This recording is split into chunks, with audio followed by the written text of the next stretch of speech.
It's Monday, February 2nd. This is CTV at 6. Here's what's making news tonight. A woman walking through a snowy Nova Scotia parking lot is struck and killed. Why has the number of New Brunswickers waiting for a doctor's soared? Seasonably chilly temperatures to start February, but likely to get colder by the weekend. Live from our Maritimes News Center, this is CTV News at 6. Here is Todd Battis. Good evening. The weather was a contributing factor in a fatal incident today. A woman has died after being struck by a snow plow in a parking lot. CTV's Callum Smith reports from Truro. It was around 6:30 this morning at this car dealership when a woman was hit by a snowplow. A private contractor was plowing snow in the parking lot and tragically backed up and struck a pedestrian who was cutting through the parking lot at the same time on foot. That pedestrian, 54-year-old Tina Kleik, a beloved aunt, cousin, and sister. Tina was so much to so many. She never missed a niece or a nephew, a hockey game, basketball game, volleyball game, birthday. She was there for everything, for everybody in the family. She was a rock. Making her way into another shift at Sobeys, where she's worked for 22 years. Paramedics took her to hospital where she died of her injuries. We were devastated. We were shocked. Still right now, it's still really hard to comprehend because it happened very unexpectedly. Truro's police chief says it was snowing at the time and there were pretty substantial winds, meaning visibility was definitely an issue. Police got security footage from the dealership and checked nearby businesses and homes. We do have a couple of witnesses that stopped and provided statements to investigators, so we're getting a very clear picture of what happened. The plow truck has been seized for mechanical testing to ensure everything was working, but the chief says at this point it does not appear to be criminal in nature, rather a tragic accident. The sidewalks, snow-covered. Police say the woman appeared to be cutting through the parking lot in an effort to save time on her way to work. We have a driver of a vehicle that went to work this morning not intending to be involved in something like this, and we have an innocent person that was making her way to work this morning, and that was the last thing she thought would happen. So tragedy all around, no doubt. A sentiment echoed by the town's mayor. Our thoughts are with the family. Who wants to wake up to hear this? Now they're left with a shock and heartbreak. Tina was the most positive person you could ever come across in your life. As soon as you met her, you'd want to meet her again. You want to be around her. You want to see her. You want to talk to her. Callum Smith, CTV News, Truro.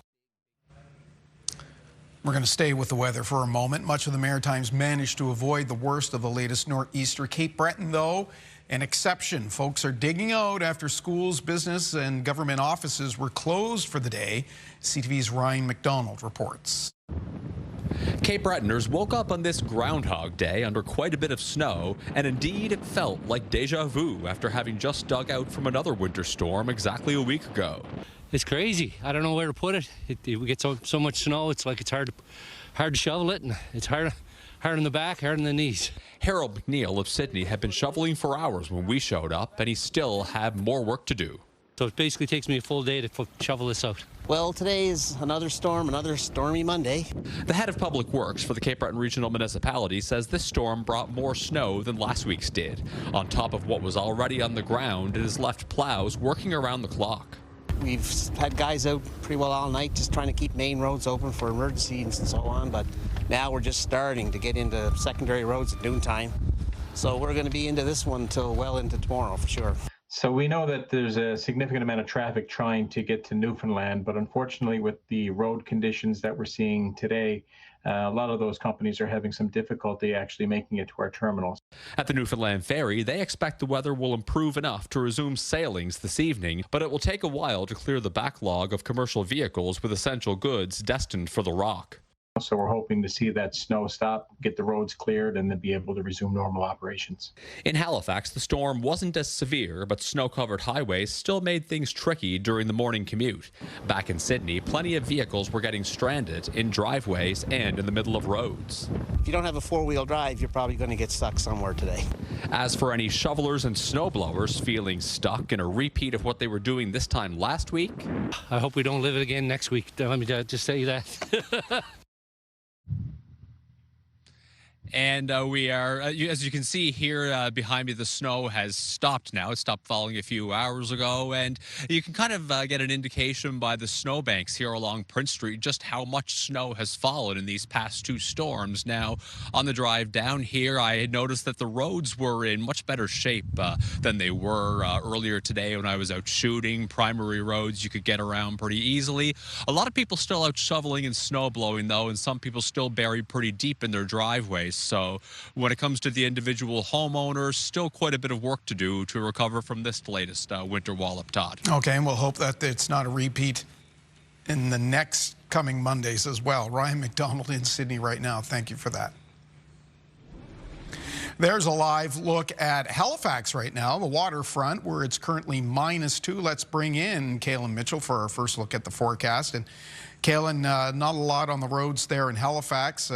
Folks were expecting perhaps much more, but that storm system took a bit of a turn, which is, I guess, why those numbers behind you for eastern Nova Scotia and Cape Breton are what they are. Yeah, the trend for the storm system to head a little bit further east, passing east to Sable Island, started late Friday night. That trend continued through the weekend, so it had the effect of lowering snowfall amounts for a good portion of the Maritimes. There was heavy snow for areas of Nova Scotia that began right around the coastline for Halifax County. You can see Duncan's Cove picked up 20 centimeters of snow, but then just inland, the snowfall amounts began to fall by quite a bit, down to 12 centimeters near Dartmouth. And then as soon as you get to Hammonds Plains and Fall River, it's about 8 to 10 centimeters of snow. That band of heavier snow, though, did continue up the eastern shore of Nova Scotia, where communities like Spanish Ship Bay picked up over 20 centimeters, and then carried on into Cape Breton, where Ryan was reporting from. I don't have final snowfall totals for Cape Breton yet, because it was still falling and accumulating in the morning when a lot of these reports started coming in, but the Sydney airport reported at least 16 centimeters of snow, and it was probably more than that. There was a lot of drifting snow with this weather system as well, with the winds being as gusty as they were with it. Now, we are free and clear of that weather system. There is still a chance of some flurries tonight for parts of the east of Nova Scotia, maybe a little bit of freezing drizzle. That winter storm went on to have a bigger impact on parts of Newfoundland, including St. John's and the Avalon Peninsula. And there was a winter storm warning issued for parts of Newfoundland, including in around the Gander area, and a more rare but escalated orange level winter storm warning for the east of Newfoundland, including St. John's, and some high snowfall totals there, accompanied by stronger wind gusts. A little bit later on, Todd, I think we're going to try and get a look at the current conditions in St. John's. We are indeed. We'll do that for the full forecast later. Thanks, Kaylin. In Nova Scotia, the family doctor waitlist has been shrinking down to around 66,000 now. Not so in New Brunswick, where the number of people waiting to get a physician has soared. This despite new clinics designed to offer improved access. CTV's Laura Brown has details. Premier Susan Holt admitted she had some salty language, as she put it, when she learned the number of people waiting for a doctor has actually increased over the last year. But it is what it is, and we're not going to hide it. In 1 year, the waitlist has grown by 40,000 people. Now about 238,000 are waiting for a primary care provider in the province. That's about a third of the population, and those who are part of that unfortunate group say it's not easy. I've been waiting for one in the digital line for over 3 years now, and yeah, it is really challenging, unfortunately. Have you had to go to the ER? Yes, multiple times. I believe it was last year, yeah. And did you wait for a long time? Waited approximately for 7 to 10 hours. And even those with a physician say they know many people going without. They'll complain about what they have to do to try to see somebody. Because nothing tragic has happened, they're doing fine, but yeah, you really cannot depend upon that for long. For all of the promises that they were going to change healthcare, it's actually getting worse. The whole government has gone full speed ahead on the collaborative care concept, where doctors, nurse practitioners, dietitians, and other healthcare professionals spread out the workload. 11 were opened or expanded last year, but the health minister admitted they're not seeing the impact yet. Every clinic that we announced last year, none of them signed on 6,000 patients the next day. In fact, many waited until the contract was signed, and now the chickens are coming home to roost. The Premier is promising another 11 or 12 this year in an effort to shrink that number. Laura Brown, CTV News, Fredericton. You may remember that fuel spill at an Irving Oil gas station in western New Brunswick more than a year ago. Well, now it's being reviewed by the province's Justice Department. As CTV's Avery McCrae reports, the minister could decide to take legal action. 189,000 litres. That's how much diesel is known to have leaked from this gas station along the Trans-Canada Highway in Woodstock, New Brunswick. The leak was first discovered in December of 2024, and what followed was months' worth of cleanup efforts from Irving Oil. Both the province and Irving Oil have said the leak was caused by a crack in what's known as a remote fill elbow. Normally, the leak detection protocols and the mass balance protocols, let's say of a gas station or a bulk station, would catch such a leak long before it happens. Fuel spills expert Mervyn Fingus says the spill is unusual in nature and questions what protocols were in place or followed with the leak. In the wake of this spill, the province completed inspections of multiple gas stations in the province. 47 violations were issued in the most recent 91 inspections. We haven't had any major issues come up, and that came up to my knowledge. But yes, I can reassure you that New Brunswickers, that our inspectors are on the ground and making sure that proponents are complying. Lepage also said the file on the Woodstock fuel leak is now in the hands of the Justice Department. The department confirmed the change today, but offered no further comment, citing an ongoing investigation. While Fingus can't speak to this exact investigation, he said in these instances, charges tend to be laid, specifically causing the release of a substance which is deleterious to the environment or specifically fish, or specifically a species in the area. When asked if area residents need to worry about the possibility of diesel showing up in their water years down the line, Fingus says barring unusual circumstances, a proper cleanup of the area should eliminate any future issues. Avery McCrae, CTV News, St. John. On our website right now, we have details of an arrest in a St. John murder investigation. You can read about it at ctvnewsatlantic.ca. A law firm in Nova Scotia is proposing a class action lawsuit against Nova Scotia Power. The lawsuit filed by McGillivray Law is seeking certification from the Supreme Court of Nova Scotia. It would represent customers affected by the data breach and those who say they were billed for power they didn't use. The firm says more than 13,000 people have come forward so far, raising concerns about leaked personal information and power bills.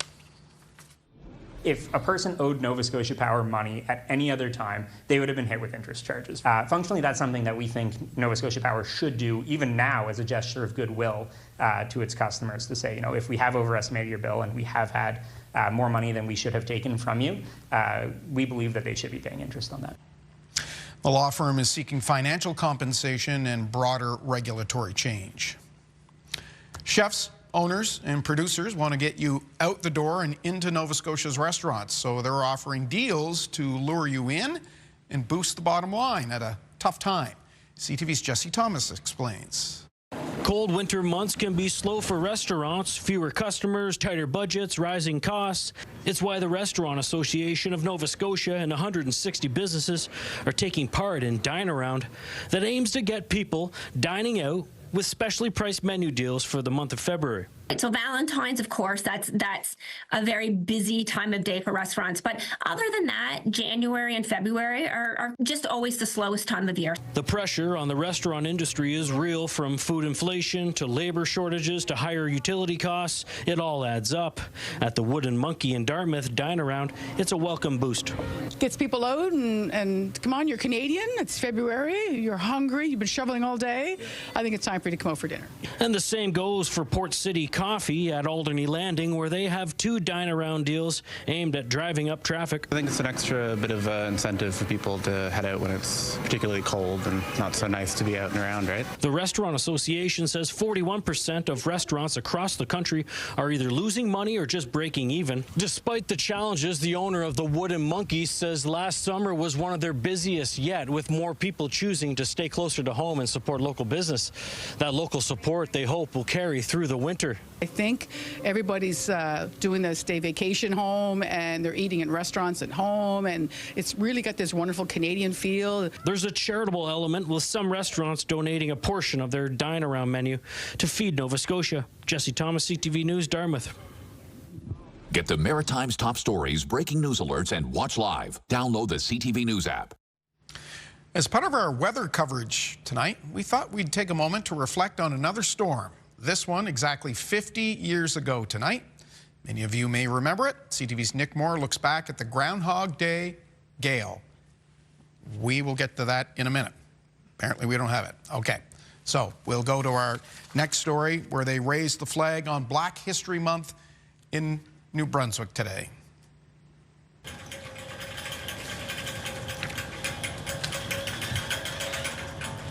Thank you. The Pan-African flag was raised at City Hall in St. John to mark the February celebration. 2026 marks 30 years since Black History Month was recognized nationally. This year's theme aims to honor Black brilliance across the generations. It's showcasing the contributions of Black Canadians over time. In Nova Scotia, it's known as African History Month. All right, let's go back to that Groundhog Day Gale story. Here's CTV's Nick Moore. Nobody expected February 2nd, 1976 to be a day that would be remembered in our region for the decades to follow. There was no warning. I think that was one of the big issues with the storm. The weather forecast was strong winds, and then suddenly this worst event hit. UNBSJ professor and author Greg Marquis was a grade 12 student at St. Malachy's High in St. John 50 years ago during the Groundhog Day Gale. Marquis remembers school being let out early as storm conditions became significantly worse. We were told to go to the bus, get a bus, city bus at King Square, and it was a pretty harrowing ride home. And we went across Reversing Falls. The ferocious storm hit at the same time as exceptionally high tides in the Bay of Fundy, leading to a devastating storm surge. Wind gusts near 190 kilometers per hour produced 12-meter waves along the coast. And a lot of the impacts were something you'd expect out of a hurricane as well. We don't see these very often. In fact, it set a record for low barometric pressure in the state of Maine, which is where the center of the storm moved through. Materials were ripped from the Brunswick Square Tower in uptown St. John, which was under construction. Fishing boats took on water. Electrical infrastructure crashed to the ground. We weren't used to the power being off in the city back then for as many days, right? The covered bridge in Cambridge Narrows, New Brunswick was torn apart. There was widespread damage reported throughout southern New Brunswick and southwest Nova Scotia. Now, this is what I would consider a once-in-a-multi-decadal type storm system. One man from St. John was killed after he was swept away trying to secure his fishing shack. Recovery from the gale was hindered by freezing temperatures in the days that followed. And I think it became one of those, signature events from that era that everyone remembered. I just think it was kind of a bonding thing for a lot of people. A storm from out of the blue right into maritime history. Nick Moore, CTV News, St. John. All right, we'll step aside for our first break of the evening. Still to come, partly cloudy with scattered flurries tonight. Kaylin will have the details. But next, we're fishing for a pot of gold. If we go back a little bit further, 12 months, we're actually seeing gold prices almost doubling, up 86%. Recent price jumps have ushered in a new gold rush. We'll explain after this.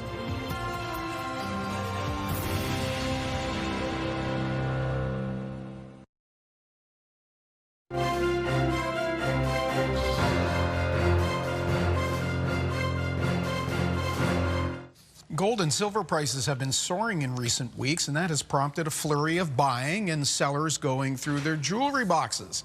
Here's CTV's Emma Convey. Floki Kennedy is a sterling artist. He buys broken jewelry, fixes some, and melts others down to create something new. Since gold and silver jumped in price, he spends more time at this local pawn shop. Sell it here, and then I can buy silver and other pieces that I can use in my work. With the price to purchase these precious metals so high, it's affecting his business. $40 ring, I have to charge now like $80, $100, maybe more, and it just keeps climbing. Costing more for jewelers and artists, but more customers for pawn shops. You definitely see a lot of people coming in being like, do you have any gold bullion? Do you have any silver bullion, silver coins, gold coins? And, you know, it's just hard to keep this stuff in stock. Chris Pollock with Canada Gold says the increased demand started in November. The magnitude and length of demand at this time is the most he's seen in 17 years. Silver prices have increased 22%. Gold is up 59%. And then if we go back a little bit further, 12 months, we're actually seeing gold prices almost doubling, up 86%.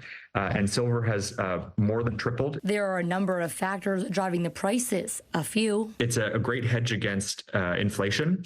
And it's also an investment that's appealing in times of increased geopolitical tension. And we're certainly seeing a lot of geopolitical uncertainty at the moment. They are seeing lineups of people cashing in their jewelry, but also looking to invest in the precious metals. The mint is ramping up their production, making as much as they can. And still, in spite of that, they're not able to keep up with demand. The higher the price of gold, the better it is for these local pawn shops, especially when it comes to bullion. Nothing for sale. Everything is bought out. Experts advise to invest, but not everything. And keep an eye, as the market is always fluctuating. Emma Convey, CTV News, Halifax. A typical February chill in the air for tomorrow. Caleb Mitchell is working on the maritime forecast. He'll have that for us next.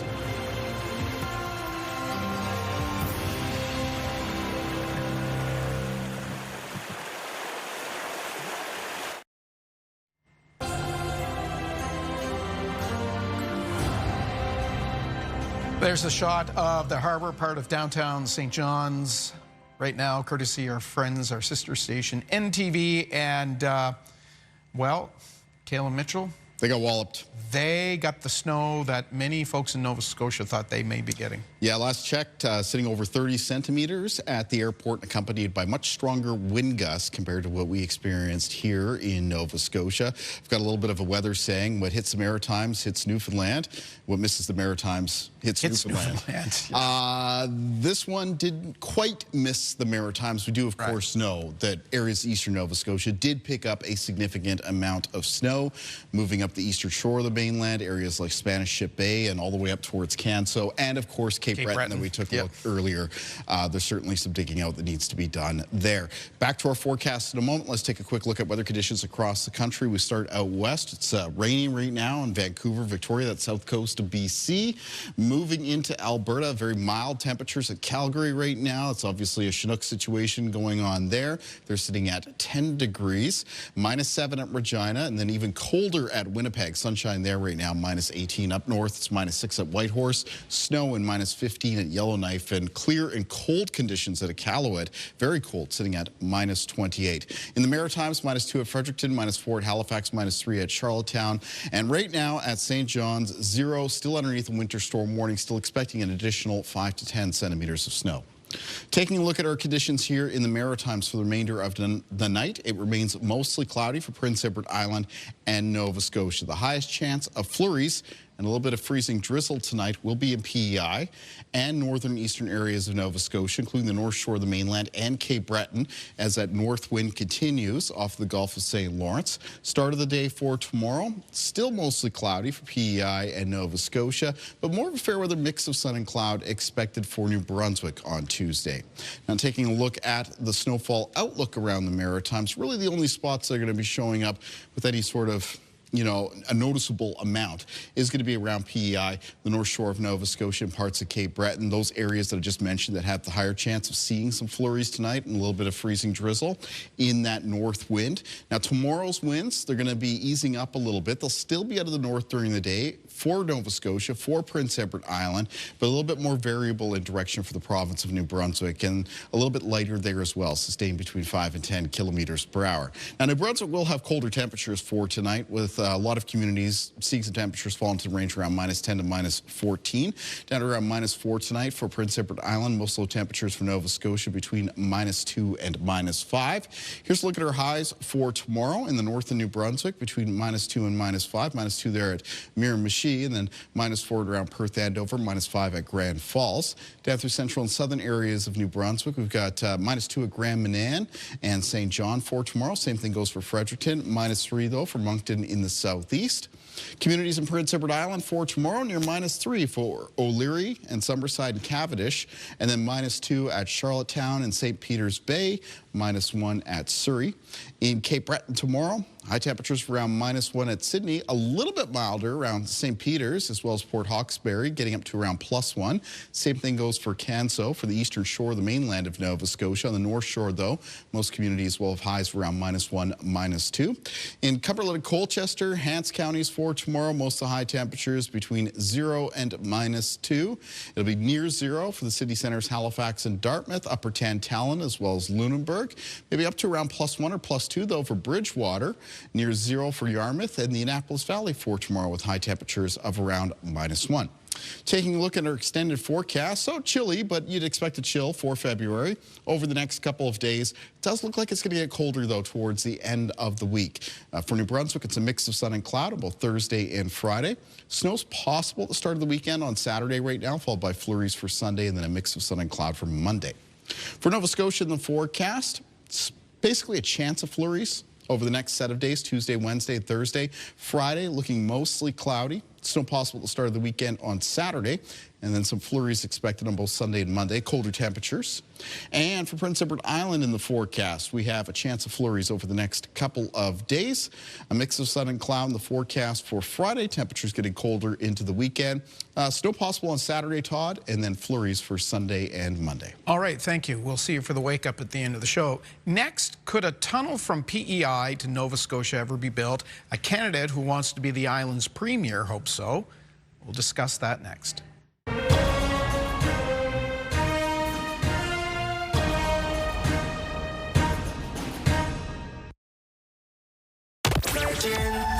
Okay, so coming up tomorrow, 7 a.m., get that keyword, Virgin Radio's $100,000 Destroy Your Debt for your chance to win that $100,000. Good luck. And around 7:30 is your shot at $100 to Bikini Village. Good luck.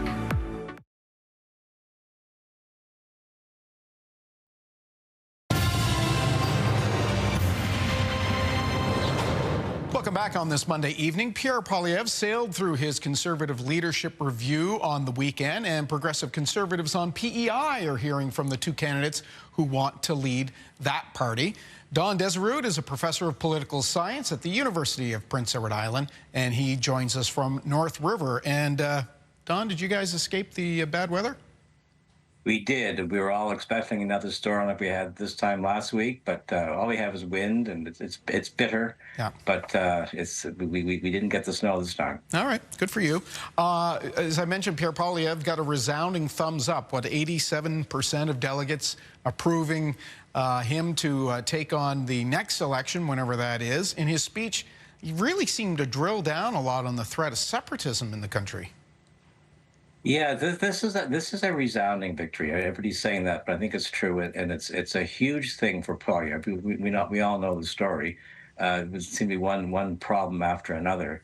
So this gets him back into the race. This gets this as they say, consolidates his hold over the party. But he's still looking for his issues. The question is going to be for me, and this is what I find really interesting, is to say, how is he going to read those numbers? Is he going to say, okay, I was making mistakes before, and they caused me problems. I've revised the way I present myself. Therefore, I have a resounding victory. I should stay with the new Poilievre. Or is he going to say, you know what? They love me the way I am, so I'm going to go back to where I was before. So he seems to be trying to find that to find that spot. I wonder myself, by the way, whether this is really just a way in which the Conservative Party is saying to the Liberals, don't even think of a snap election. I don't know if the Liberals are thinking of that, but everyone seems to be worried about it. Right. Don't even think of a snap election. We're ready. We're together. We can take you on. And again, if that's the case, then it's still not really about Poilievre's popularity or his leadership skills. There's other agendas going on. Well, Canadian history is littered with premiers in particular who called snap elections and ended up paying for it. That's right. So let's concentrate a little bit on the island. A couple of candidates vying to become leader of the PC party and de facto premier. In a recent leadership debate forum, really, Rob Lance Rob Lance stepped down to be one of the two candidates running. He floated the idea of a tunnel connecting PEI in Nova Scotia. He said he wants to dream big. That's big, all right. Is there anything behind that? This seemed to come out of nowhere, so I don't know whether it's something that he just thought of at the time or whether there's been some serious planning. Not a new idea. It goes back to the 1890s. There were plans for a tunnel. In fact, there was a federal election where the issue here on the island was whether the government would support a tunnel project. The 1960s, Lester Pearson floated the idea of having a tunnel as well. So that's not new. But basically, the issue is, it always has been for Prince Edward Island, is access to the mainland, particularly in the winter. It's a problem. It affects all sorts of different things. So finding some other way of not having to use ferries, particularly when you can't use them when the weather's bad, does make sense. Whether that's the idea, the right idea, that remains to be seen. Right. The federal government wouldn't the federal government come back with, hey, we just cut the fares to cross the bridge in half. What more do you want? Yeah, well, that made a big difference. That did make a big difference to tourism. Made a big difference to a lot of the merchants on the island. At least they're claiming that they saw a big uptake in customers once those tolls dropped down. So that was not insignificant. The island deficit has ballooned to $368 million. Has either candidate addressed that, and are deficits that's something people even care about anymore? Nova Scotia's through the roof, New Brunswick's through the roof. Are the numbers simply too big to even contemplate? Yeah, I don't remember a time, except for the few years when Paul Martin was Prime Minister, where we weren't talking about huge deficits federally and provincially. So I will suggest that the public now just tunes that out because the numbers are so big. But Mark Ledwell has been talking about that as a problem and something to address. It's a tricky one for politicians because it's not a question of simply reallocating resources. It means cuts or tax increases or both. None of those things are popular. None of those things get parties elected. But it is serious. I mean, when the more debt you have, obviously, the more interest you have to pay to service that debt, the less money you have for other programs. But no government seems to have the ability, perhaps, to sort of tackle that issue. But back to your original question, yeah, I think the public just looks at that and says that's a bigger number than the number before, but they're all very big and they're just beyond comprehension. Don, let me ask you about energy finally. There's been a lot of talk about it this year. The prices in all three maritime provinces, but also on the island in particular, has been issues about whether the grid can maintain the demand and talk of another line from New Brunswick.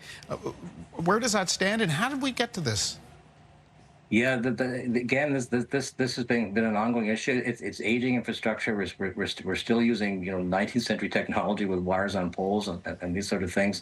But just basically the capacity. I mean, when you have all these programs saying we need to do more to conserve energy, but it's quite often what you're doing is you're trading one energy source for another. But what Maritime Electric has been warning during particularly these cold snaps is that they may not have the capacity to serve the island completely, and we could possibly have rotating blackouts or brownouts. That's an alarming thing to be talking about during cold weather. So it has always been precarious on the island. We're dependent upon those cables across the Northumberland Strait. We do have our wind farms, and they did help in this last cold snap. They actually kept things going because it was so windy. So that's a bit of a help. But this is a big issue, and there's a whole clean tech program at UPEI, by the way, that's trying to work on that. That's just as we speak. Well, Don, we're at the halfway point of winter, so it's something we'll all be thinking about for another few weeks anyway. And if you believe the prognosticators, who are marmots of various types, we could be in for an even longer winter. Don, thank you very much. Good to talk to you from Charlottetown tonight. From North River, I should correct myself. North River. North River in Cornwall. Okay. Take care. Thanks a lot. Okay. We'll be back with much more of your local news after this.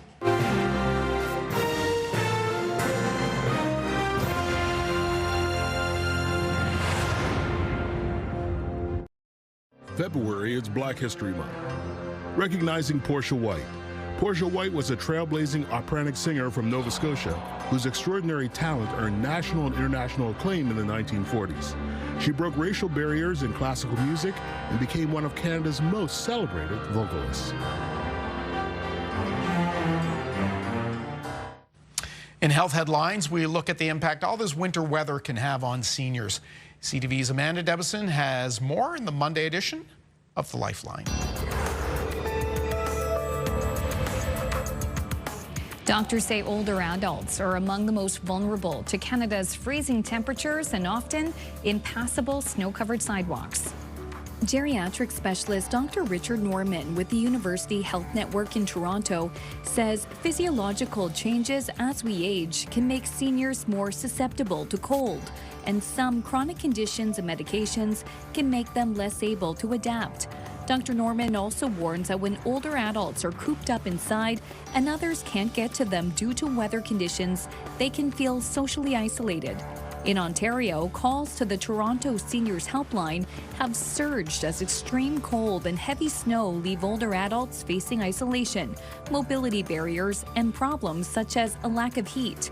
The helpline saw call volumes jump about 50% after a major snowstorm, with some cases involving life-threatening situations. Health experts say seniors are especially vulnerable to cold, falls, and disrupted routines, with heightened risks for those with chronic illnesses or dementia. A new study suggests using AI for breast cancer screenings could reduce the number of false positives. A study involving more than 100,000 Swedish women had half their mammograms reviewed by 2 trained human radiologists, and the other half used an AI model. The journal Lancet Oncology reports that the AI group had 10% fewer false positives, and the scans were reviewed more quickly. Doctors say the results are promising, but caution that using AI should come with continuous performance monitoring. Finally, a new study suggests cursing may give you an extra boost at the gym. Researchers at Keele University in England found that repeating a swear word helped college students push a little harder on a strength test. According to the researchers, uttering a few expletives as you lift may help you stay focused and give it your all. People who used words that would normally be bleeped also found their task more positive and funny. With Health and Medical News, I'm Amanda Debison for The Lifeline.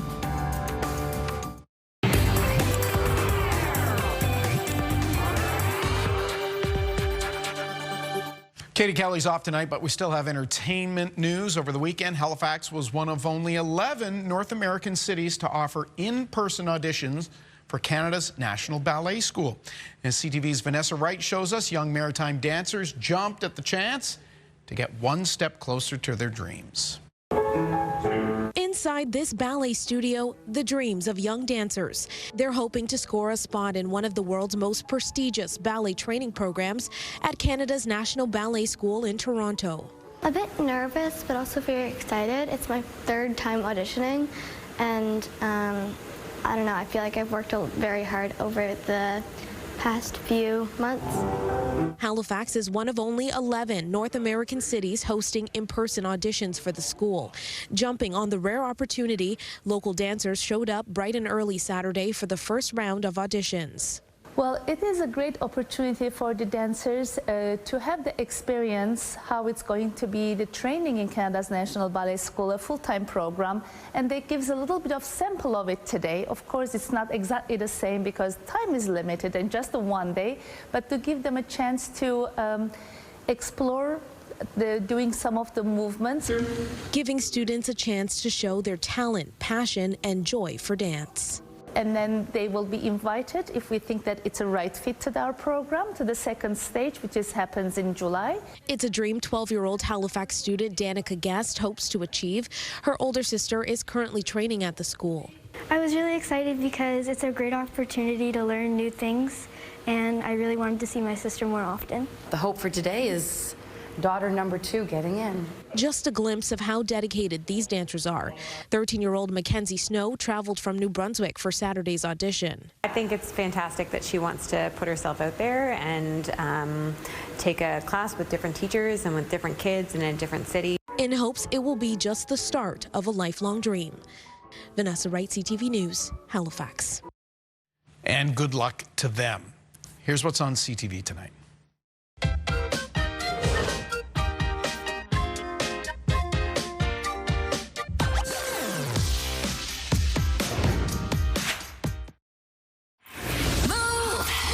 With Aaron and Peter. Join us as we broadcast live from beaches, Turks and Caicos for Copper to Paradise. You could win your way here. Listen tomorrow at 6 for your first passport.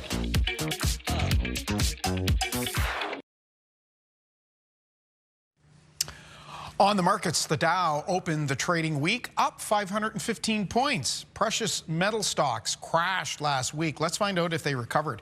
Here's BNN Bloomberg's Marilla Fernandez. Gold and silver stocks dragged down the TSX over 1,000 points on Friday, and both struggled to gain ground today. Spot gold dropped another 2% after a 12% drop-off on Friday. Spot silver dropped about 2% as well after plummeting over 30% on Friday. Investors had pushed both to record highs on concerns about the tariffs and turmoil with the U.S. building up its military presence in the Middle East. Eldorado Gold is buying foreign mining in a deal worth $3.8 billion. Eldorado is based in Vancouver, but has gold mines in Turkey, Brazil, and China. Foreign has copper, zinc, and gold assets in Manitoba and Saskatchewan. The agreement would give Eldorado shareholders 76% of the combined company and foreign shareholders 24%. The world's biggest entertainment company reported a strong quarter with record sales at its theme parks and solid revenue gains with movies like Zootopia 2 and the latest Avatar film. But the outlook mentioned concerns about attracting international visitors to its parks, and that sent Disney stock down today. Here are the closing numbers for the day. The Canadian dollar down to 73.14. West Texas Intermediate down over $3 to 62.14. Western Canadian Select down to 50.36. And the TSX gained 260 points. Those are your business headlines. I'm Marilla Fernandez.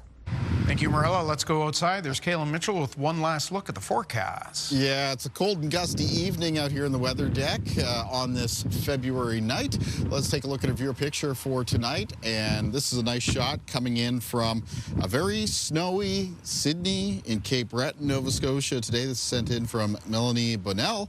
The gusty winds that did accompany the snow, of course, created a lot of drifts. And we can see one of those large drifts here. We thank Melanie very much for taking the time to send that picture in. Sydney for tomorrow can expect a mostly cloudy day with a high temperature of around -1, about a 40% chance of seeing a flurry. Day planner for tomorrow. First thing in the morning temperatures starting off a few to several degrees below zero. Nova Scotia, Prince Edward Island, a few parts of the south of New Brunswick, the remainder of New Brunswick, morning temperatures mostly between -10 and -14. And then for Tuesday afternoon in the Maritimes, a mix of sun and cloud for New Brunswick with high temperatures mostly between -5 and -1. Prince Edward Island will be cloudy and mostly cloudy conditions as well for Nova Scotia. There will be a chance of flurries with PEI and Nova Scotia for tomorrow in a north wind that is going to be a little bit lighter than, well, a fair bit lighter than what we experienced today and what's still going on across parts of the Maritimes this evening and tonight. So we got that to look forward to, those winds easing off a fair bit. Tom. You certainly hear the wind in your microphone there. Yeah. So come on in. We're going to stick with weather forecasting, sort of. Finally tonight, Shubenacadie Sam had to take the day off from his annual prediction because of, yes, the storm. But Lucy the Lobster wasn't letting weather interfere with her duties. And it is official. Lucy does not see her shadow. Woo! And she is cheering. All predicting an early start to spring. Lucy was in Barrington, Nova Scotia to make her 8th annual call. And Lucy clawed her way into Groundhog Day back in 2018, adding a bit of a twist to the Groundhog Day tradition in this country. That is our look at the day here at home. Bruce Frisco was here at 11:30 with our late update, and CTVNewsAtlantic.ca has updates anytime. I'm Todd Battis. Hope to see you right back here tomorrow night. Good night.